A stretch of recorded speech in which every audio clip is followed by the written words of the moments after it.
এ ভাই, এ ভাই, খাওয়ার কিছু আছে? খাইতে দেন, খিদা লাগছে। খাওয়ান আনেন নাই আপনারা? আমরা তো খাওয়ান আনছি 20 দিনের, আজকে তো 24 দিন হইতেছে। কই যাইতেছি না যাইতেছি কিছুই জানি না। আরো 15 থেকে 20 দিন লাগবে, না খা থাকেন। ওই বেটা কি কয় 15 থেকে 20 দিন লাগবো? ওই মেয়ে মজা 20 দিনে কত কাছে 24 দিন হয়েছে, আরো 20 দিন লাগবো না?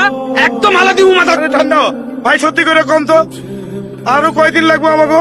আরে ভাই, আপনাদেরকে যেই পথ দিয়ে নিয়ে যাবো ওই পথে কোস্টগার্ডের মামারা গার্ড বসাইছে, এখন ঘুরে যাইতেছি, 15 থেকে 20 দিন লাগবো। তোর 15-20 দিনে গুষ্টি গিলাই, আমরা যাবো না তো কষ্ট করে আমেরিকায়। ওই চান মেরে ফোন দে, ফোন দে চান মেরে। কোনো মেয়ারে ফোন দিয়ে লাভ নাই, এটা বাংলাদেশ না, এখান থেকে ফোন যাইবো না।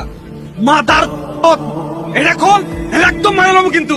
এ দাঁড়া, ওই হালার পুত কই যাস তুই? আরো বলে 15 থেকে 20 এবার আমি সন্দীপীকে সবার আগে চাল মেরে ভাই, খেতে এগুলো তো সবাই ভাই, এগুলো তো ধৈর্য ধর। এই মাদার, এই আর একটা কথা কবি, সব থেকে কিন্তু গুলি করে সাগরে ভালো